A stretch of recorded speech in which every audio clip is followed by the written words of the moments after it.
Grasega mina ubina kinife harma de ka baraji mina meleka ubina kinimilola ubina kinife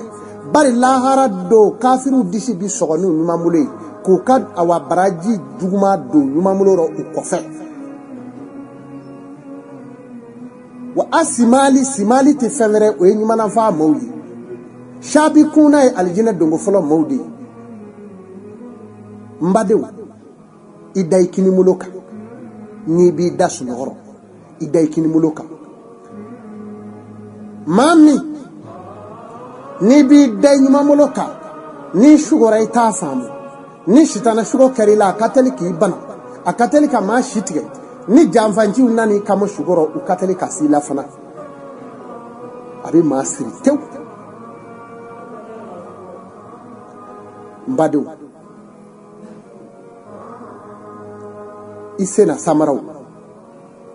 ibi samara munundo uto tabali jugoro iku gwe shigla jugoro abe hadama de gresega siri muru dabole kana turi kungoro kashi ka muru dabole fanya joyi kungoro kashi abe hadama de shitke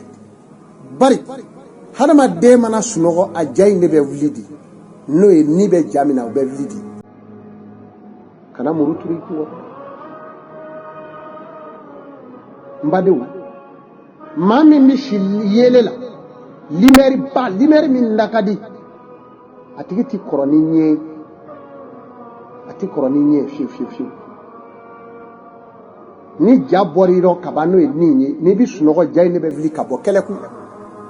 ka yala damne eto do yele mi joyoro kelembe nye kai abe nye mogoni ne ta tew kajo aya janduna ban hadama de kanin fawye kanya ni ka bongono ni nyebere blema chera timoru nyini kufye ni menemene ni blema chera timoru nyini kufye we gele ya doleika ni menemene ni fima do nu faw we here de ima we kunaja de ima ibina here soro wati kana sigawla ibi here soro ituma sigi ni here mi ne badiw ni harma de yak newde ni yata mashiru ma furmuso bongono ifurmuso ikra bongono ikra nyekeda kana fini woro halli fini tila imulu ya mulo ya kabla ikono ko meleke ubi dafe adara ma de shito anola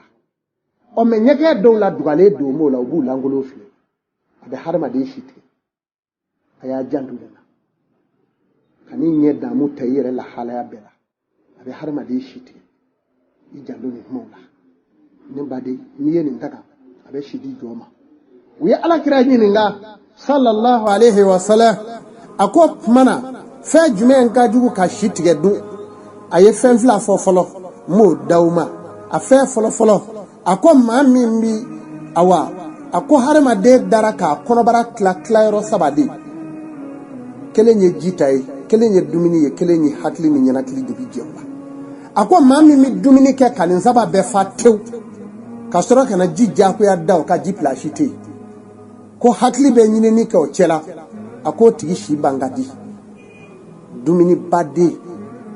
ki fannere bete o kaju adama de hakli mode wa kaju shimo ako kofe mami tifa musola pew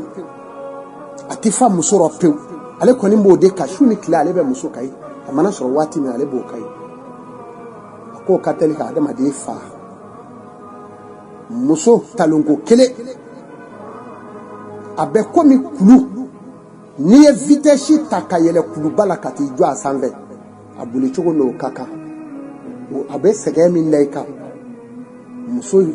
awa semoko kele agele ya bo sa adama dimo me be ko jara be fasa bi dimi ita me mashida